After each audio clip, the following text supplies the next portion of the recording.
14. Um comportamento abusivo inesperado. Nunca quis ter filhos. Não que não gostasse de crianças, mas porque a minha meta era sair da pobreza.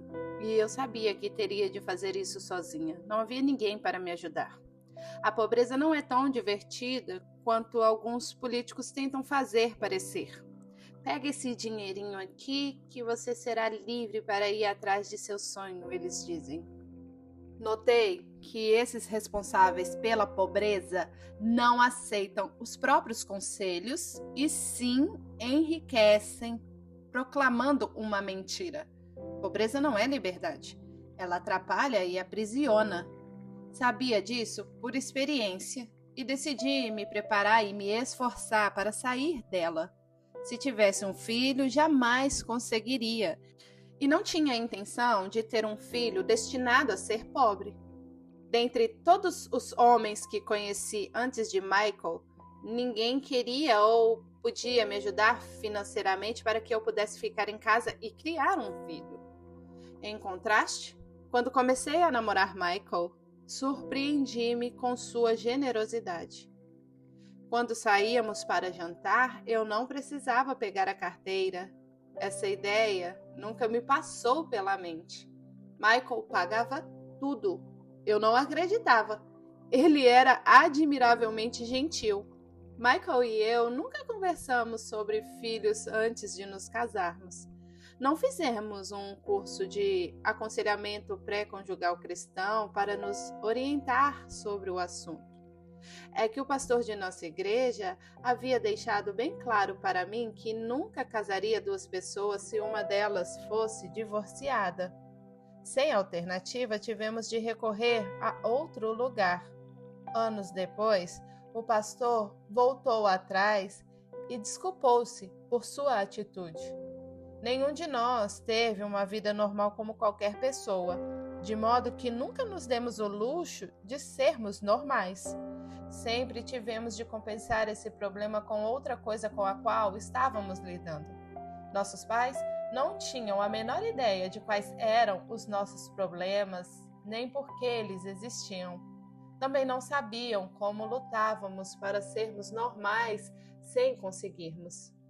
Quando nos casamos, entregamos a nossa vida ao Senhor em todos os aspectos, inclusive se deveríamos ou não ser pais.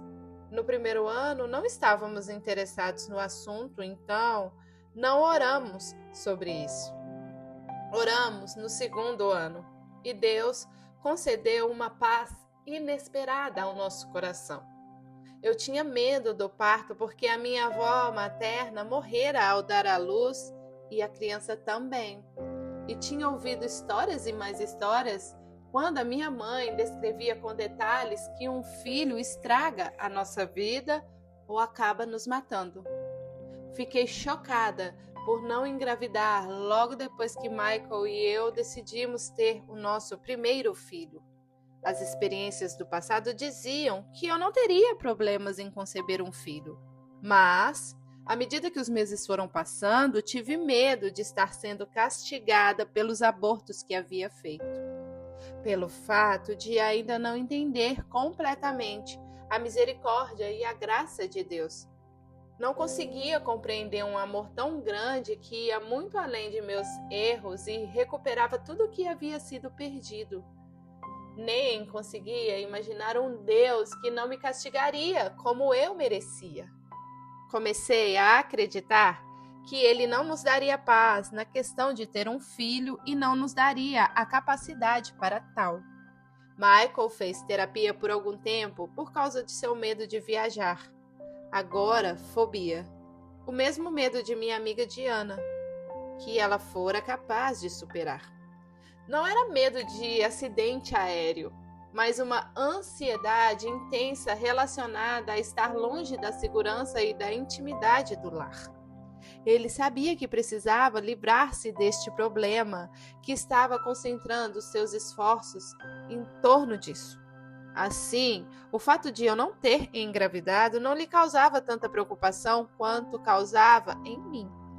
Certa manhã, Enquanto eu orava mais uma vez para ter um filho, Deus me falou claramente ao coração: você vai ter um menino e ele vai ser concebido em Jerusalém. Sacudi a cabeça e disse: o senhor pode repetir essas palavras, por favor? Ele não repetiu, mas as palavras ecoaram claramente em minha cabeça. Com certeza estou inventando isso, pensei. Mas por que eu imaginaria uma coisa tão absurda? Remoí o assunto durante algumas semanas e depois o tirei da mente. Alguns meses depois, voltei de uma reunião da igreja com um folheto que o pastor Jack havia entregado ao nosso grupo de estudo bíblico sobre uma viagem de 3 semanas que ele e Ana estavam programando para a Terra Santa. Estavam convidando 30 pessoas para acompanhá-los e os interessados deveriam inscrever-se o mais rápido possível. Ao comentar casualmente com Michael que a viagem talvez fosse divertida, ele respondeu na hora: então vamos fazê-la. Fazer o quê? Perguntei sem esperar os seus comentários. Vamos visitar a Terra Santa com o pastor Jack e Ana. O quê? Exclamei. Você tá brincando? Não gosta nem de viajar de carro a San Diego, muito menos a fazer uma viagem de avião ao outro lado do mundo e ficar 3 semanas fora de casa. É brincadeira, não? Ele não estava brincando. E durante os meses seguintes, preparamos-nos para a viagem. Passei as 2 semanas anteriores à data da partida com infecção pulmonar. Aparentemente, não poderíamos viajar, mas me recuperei em tempo e partimos.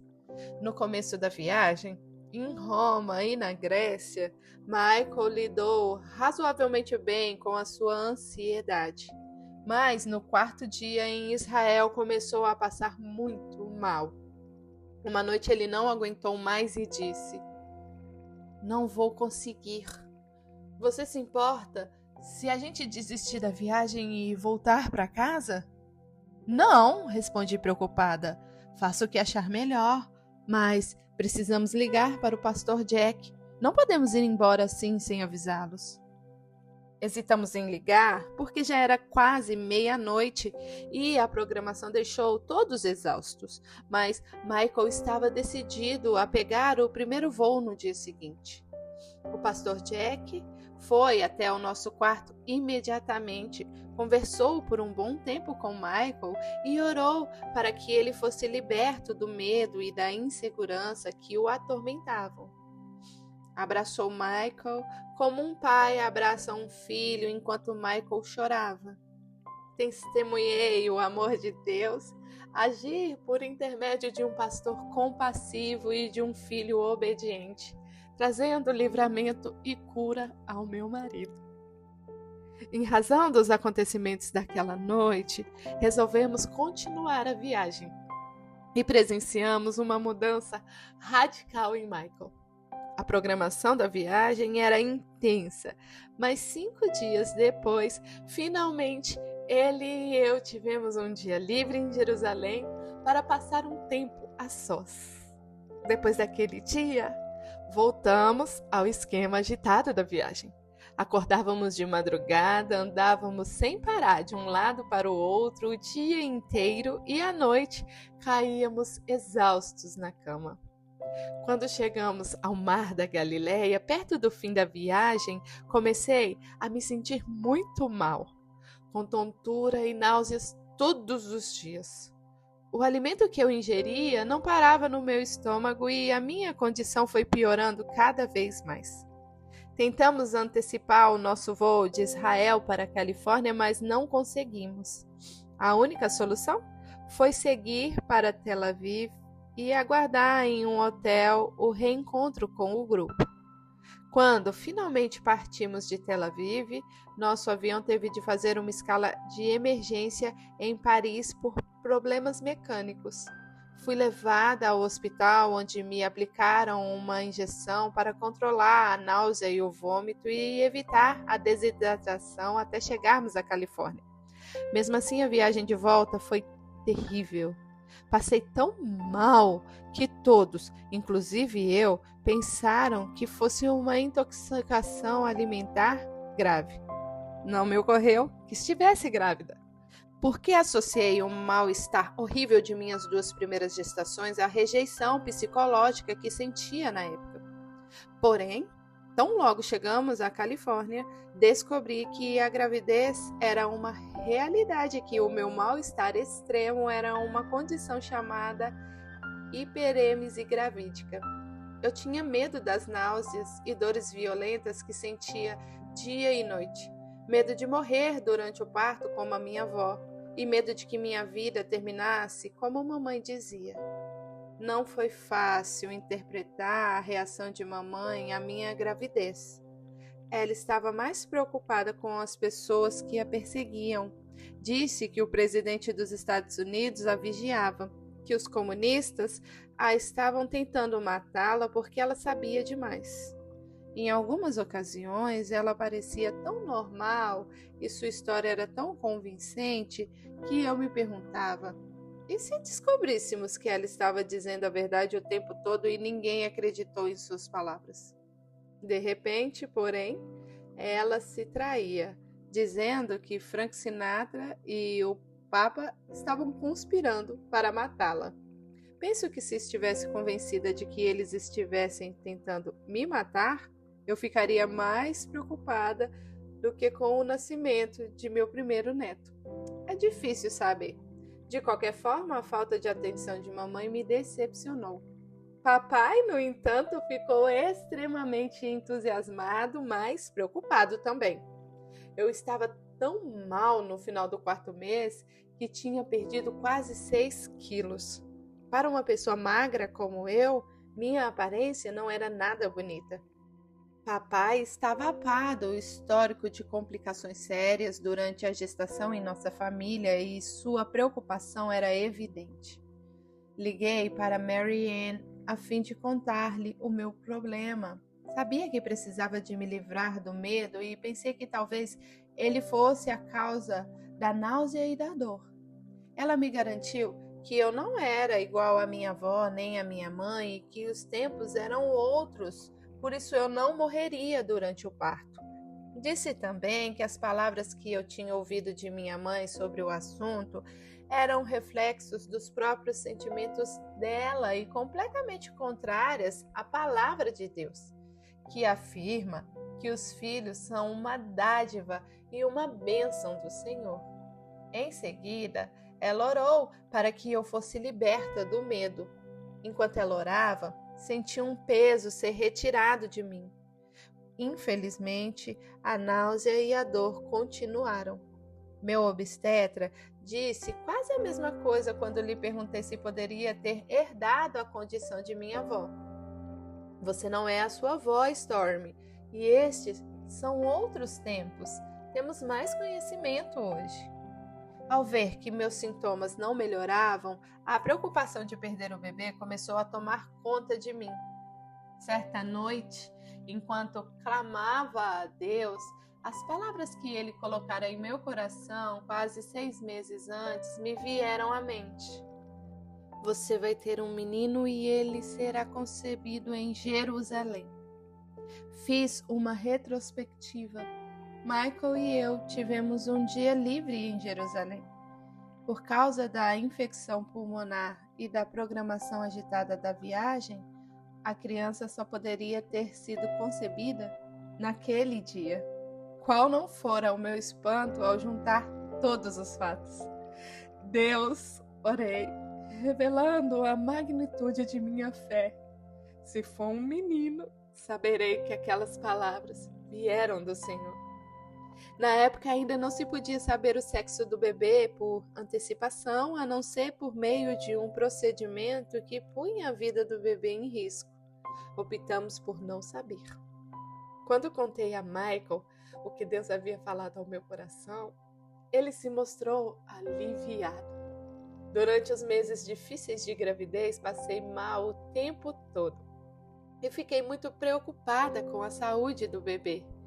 Apeguei-me às palavras de Deus, repetindo-as várias e várias vezes para mim mesma.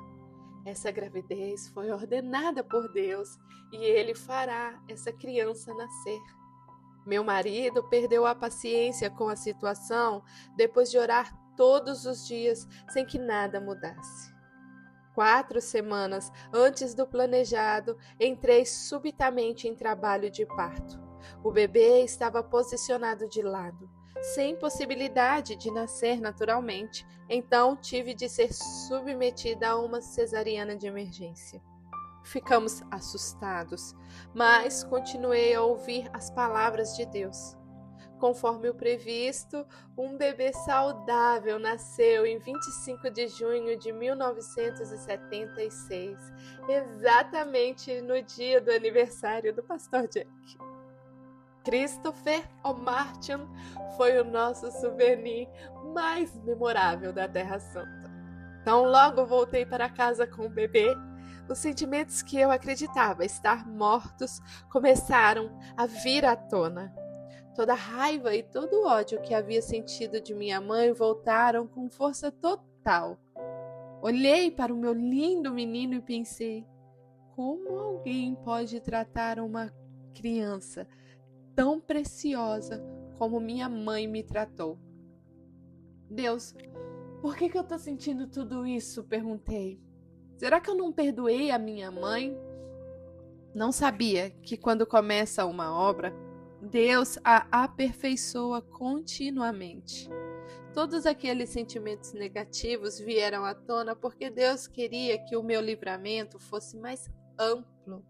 Parecia que eu estava andando para trás e havia perdido o livramento recebido. Mas a verdade de Deus era que enquanto eu o seguisse, Ele me conduziria de força em força. Dito em Salmos 84:7. O desejo de Deus era dar-me mais liberdade que nunca nesta área. E agora era o momento de eu recebê-la. Mas somente quando tive um filho foi que vieram todas as coisas dentro de mim que eu nem sabia que existiam. Estava determinada a ser uma boa mãe. Na verdade, a melhor possível. Afinal, tinha muita consciência dos perigos de ser uma péssima mãe. Nunca serei como minha mãe, eu dizia com convicção. Meu filho terá a melhor criação que eu puder lhe dar. Uma noite, quando Christopher tinha apenas alguns meses, não consegui fazê-lo parar de chorar. Michael estava trabalhando até mais tarde e eu estava sozinha em casa. Tentei amamentar o bebê, mas não adiantou. Troquei as fraldas, vesti roupas mais quentes nele, depois roupas mais frescas, embalei-o nos braços. Tentei tudo o que uma mãe pode fazer, mas nada surtiu efeito. Ele gritava cada vez mais, e enquanto ele chorava, quase comecei a chorar também. A frustração foi aumentando até eu me irritar de vez e perder o controle. Dei um tapa nas costas, no ombro e na cabeça do bebê. Meu coração batia furiosamente. O rosto ardia, os olhos estavam cegados pelas lágrimas quentes e eu respirava com dificuldade. Estava descontrolada. O bebê gritou mais ainda e, de repente, os gritos transformaram-se numa rejeição a mim. Meu filho não me ama, porque eu não sou uma boa mãe. Foi a mentira que eu ouvi em minha cabeça. A rejeição estava tão arraigada em mim que comecei a agir como louca. Pare de chorar! Gritei para ele. Pare de chorar! Percebi que estava a ponto de atirá-lo para o outro lado do quarto. A energia dentro de mim não tinha limites e eu sabia que se cedesse aquele impulso, poderia machucar seriamente, talvez até matar o meu bebê. A única opção foi afastar-me dele. Coloquei-o no berço, corri para o meu quarto e ajoelhei-me ao lado da cama. Senhor, me ajuda, clamei. Há uma coisa horrível dentro de mim. Leve embora esse sentimento, eu não sei o que é. Eu amo meu bebê mais que tudo no mundo. Como é possível uma mãe machucar o filho que ela ama? Por favor, eu não sei o que é de errado comigo, mas me ajuda. Chorei copiosamente sobre a coxa. Permaneci quase 1 hora ajoelhada diante de Deus. Os gritos de Christopher acalmaram-se e ele chorou até adormecer.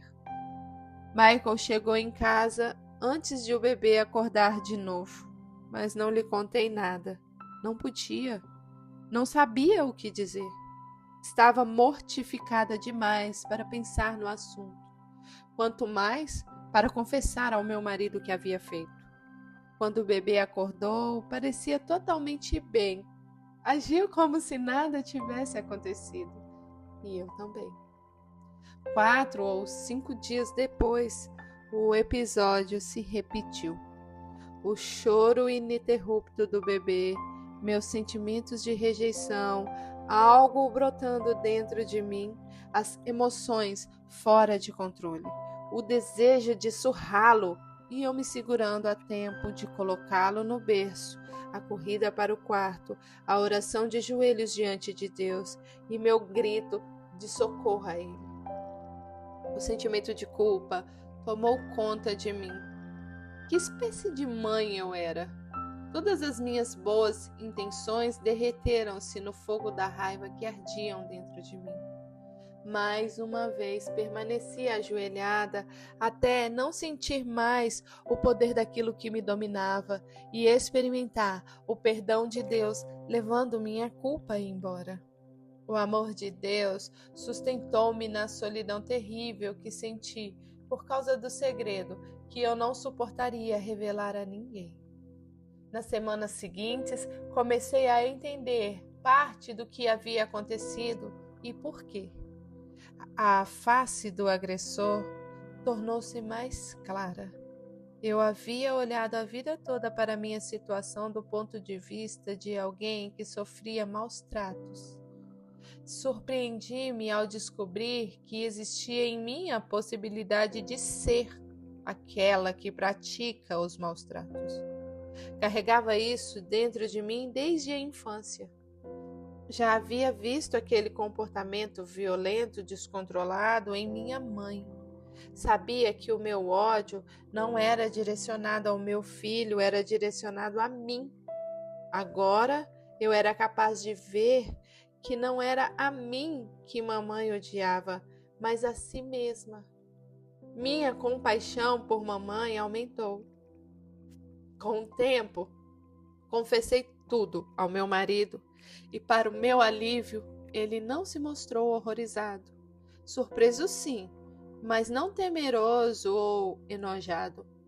Também não me rejeitou, mas ofereceu-se para orar comigo sempre que eu precisasse. E acrescentou: sabe de uma coisa? Eu também me irrito quando o bebê chora sem parar. É mais que isso, eu tentei explicar. Entre uma vez e outra que perco o controle, creio que sinto também irritação e frustração normais.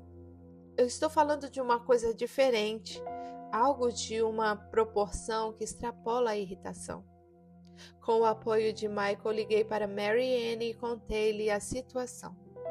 Ela orou comigo e concordamos que eu tinha maturidade suficiente para resolver o problema diretamente com Deus. O importante era o bebê estar protegido. Mary Ann explicou que se tratava de um processo passo a passo, um pouco por vez, e ela estava certa. O processo de cura foi longo e lento. Orei sobre o assunto quase todos os dias nos anos seguintes e durante esse período o Senhor me mostrou o quanto me amava. A princípio foi um choque descobrir que a capacidade de agredir o meu filho estava oculta em minha personalidade. Eu estava enfrentando um problema mal compreendido na época. Sempre achei que aqueles que agrediam crianças eram a escória da sociedade. Pessoas insensíveis, ignorantes, desprezíveis, gentalha. Ao olhar para a imagem que eu tinha delas e depois para mim, Eu não me encaixava em nenhuma dessas categorias. Meu marido e eu tínhamos um ministério de música, ocupávamos cargo de liderança na igreja e dirigíamos um grupo de oração e estudo bíblico em nossa casa. Ninguém sequer imaginava a minha luta com este problema. Será que todos os pais que maltratam os filhos também haviam sofrido maus tratos no passado? Se sim, como explicar o caso de mamãe? Ela não sofreu maus tratos na infância. Porém, ao pesquisar o assunto, descobri que havia outros fatores a considerar. Os pais que agridem os filhos fisicamente têm necessidades emocionais que nunca foram supridas. A criança precisa de amor e afeição. Sem isso, ela não se desenvolve emocionalmente e torna-se deficiente nesta área. Seja por trauma, falta de amor, agressão física ou verbal ou abuso sexual, as emoções cessam e param de se desenvolver. O corpo se desenvolve porque recebe alimento e a mente se desenvolve porque é estimulada, mas as emoções não. No fundo, todo praticante de maus tratos é uma criança que necessita ser amada completamente. Mamãe não sofreu maus tratos, mas, em razão de seu grande trauma e tragédia, sentia-se rejeitada e não amada. Eu não sabia se a rejeição e a falta de amor eram reais ou imaginárias, mas ela sofrera as mesmas consequências. Essas descobertas aumentaram a minha compaixão por pais que agridem fisicamente os filhos. Assim como eu, eles se encontravam presos numa armadilha. Uma vez iniciados, se não forem impedidos por alguém, os maus tratos podem passar de uma geração para outra.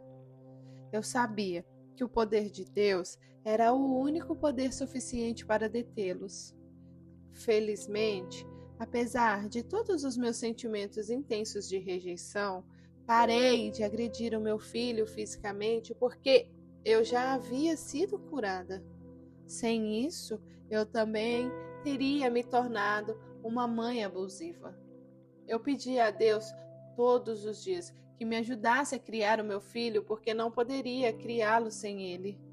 Aquele garotinho era um presente mais maravilhoso que Deus me dera. E o simples fato de pensar em machucá-lo era doloroso demais. Eu orava: Deus, não permita que Christopher sofra o que eu sofri. Não permita que lhe falte amor ou que ele se sinta rejeitado como eu fui. Não permita que eu lhe cause nenhum mal. Demorei anos para ser completamente curada e capaz de contar aquela parte de minha história. Mas quando a revelei em público, não estava preparada para a reação. Um número incontável de pessoas haviam passado por experiências semelhantes. Eu não tinha ideia de quanta gente necessitava de cura emocional por ter sido maltratado na infância e depois seguir a tradição agredindo os filhos fisicamente. Por onde eu andava, a reação era avassaladora. Recebi inúmeras cartas de pessoas gritando por socorro, porque haviam sido vítimas do passado e agora estavam presas na armadilha das circunstâncias atuais, vivendo sem nenhuma esperança. Se houve livramento e cura para mim, haverá também para vocês, eu lhes dizia. Vocês podem libertar-se do passado e paralisar o domínio que isso tem sobre vocês. As coisas podem ser diferentes, mas o livramento e a cura só ocorrerão por meio do poder e do amor de Jesus. A Bíblia diz em Salmos 3:8, do Senhor vem o livramento. Ele é o libertador, ele é o restaurador. Sem ele, não podemos nos tornar íntegros por completo. Para receber isso, precisei apenas passar mais e mais tempo na presença de Deus. continuava a explicar. Deus quer ser o centro de nossas vidas e quer que busquemos continuamente a sua presença. Quando lhe obedecemos, sua presença supre todas as nossas necessidades. A Bíblia diz em 2 Coríntios 3,17, ora, o Senhor é o Espírito, e onde está o Espírito do Senhor, ali há liberdade. Diz também em Salmos 72:12, pois ele liberta os pobres que pedem socorro, os oprimidos que não têm quem lhes ajude. Todas as vezes que clamei ao Senhor, ele me respondeu. O Senhor está à disposição dos que não têm um conselheiro, que não tem ninguém para conversar, não tem ninguém que os entenda. O livramento das tendências de infligir maus tratos ao meu filho demorou, porque eu precisava aprender a pensar de outra maneira. Precisava buscar a presença de Deus e permanecer ali por longo tempo até que meu coração mudasse. Embora seja útil buscar aconselhamento, eu sabia que não poderia viver no consultório de um terapeuta. Precisava familiarizar-me melhor com um conselheiro. Precisava permitir que me amasse até eu me tornar uma pessoa plena. Meu primeiro livramento da depressão suicida, da ansiedade e dos sentimentos de não ter nenhum valor foi instantâneo. A libertação da ascendência de agredir o meu filho fisicamente foi um processo lento, conforme o amor de Deus me restaurava pouco a pouco. Na época, a igreja estava crescendo tanto que não havia espaço para acomodar as pessoas. Então, enquanto construíamos um novo templo, o pastor pediu para que nos organizássemos em grupos para organizar reuniões de orações em casa. A reunião mensal em nossa casa era realizada aos domingos de manhã. Começamos com 18 pessoas. Michael dirigia o louvor ao piano e fazia um pequeno estudo bíblico preparado para os líderes de cada grupo naquele dia. Isso permitiu que os grupos domésticos abrigassem 25% da congregação toda semana, a fim de deixar espaço para outras pessoas na igreja. Os grupos domésticos proporcionavam um ambiente no qual as pessoas se conheciam melhor e oravam juntas. Eu dirigia o momento de oração e perguntava quem tinha um pedido de oração para compartilhar com o grupo, a fim de que orássemos pelo pedido. Para minha surpresa, todos tinham um pedido importante de oração e não titubeavam em expressá-lo. Tínhamos de encerrar a reunião em um horário definido, antes do tempo necessário para atender todos que precisavam de oração. Então, convidávamos os interessados a permanecerem mais um pouco para que orássemos juntos, e muitos o faziam. Logo ficou claro que precisávamos separar uma noite por mês apenas para a oração. Só na primeira reunião compareceram 20 pessoas. Michael levou os homens para uma sala separada e eu levei as mulheres para o nosso quarto, onde sentávamos em círculo de pernas cruzadas em cima de nossa cama king size. Havia algo naquele círculo íntimo que fazia as mulheres falarem abertamente de suas maiores necessidades, lutas e desejos do coração. Elas mencionavam coisas que nenhuma de nós nem sequer imaginávamos que estivessem sofrendo ou enfrentando. Ainda me lembro de cada mulher e de cada pedido de oração como se fosse ontem. Já tinha visto o poder de Deus agir em minha vida de modo muito poderoso. Agora via o poder de Deus agir também na vida daquelas mulheres. Depois de um ano, nosso grupo aumentou para 75 pessoas. Um número muito grande para reunir-se em nossa casa. Mas, acima de tudo, era muita gente para orarmos uma noite por mês. Com o tempo, o grupo aumentou de tal forma que tivemos de dividi-lo em grupos menores. Deixamos de liderar os grupos domésticos quando nos mudamos para outra cidade. Continuamos a frequentar uma igreja da mesma denominação e começamos a reunir grupos de oração em casa. Havia um grupo para orar por todos os nossos filhos. Havia outro grupo de oração composto de casais para orar pelo casamento de cada um. e mais outro para orar por nosso trabalho, carreira profissional e ministérios. Posteriormente, organizamos um grupo de mulheres que se reuniam semanalmente para orar por nossas necessidades específicas. Foi emocionante ver Deus responder a uma oração atrás da outra em todas as categorias. Aprendemos muito sobre o benefício e o poder de orar com outras pessoas. Ocorreu uma transformação de vida e sei que os laços que formamos duraram para sempre. Por meio de tudo aquilo, presenciei o poder maravilhoso da oração quando nos aproximávamos humildemente de Deus para abrir o coração com Ele e pedir que suprisse as nossas necessidades. Em cada momento de oração, íamos à palavra de Deus e o adorávamos antes de fazer os nossos pedidos e orar. Nossos grupos de oração tornaram-se um casulo de segurança. Sentíamos isso. Todas as vezes que orávamos, os pedidos eram aceitos no reino espiritual e o reino das trevas era afastado da vida de cada uma de nós.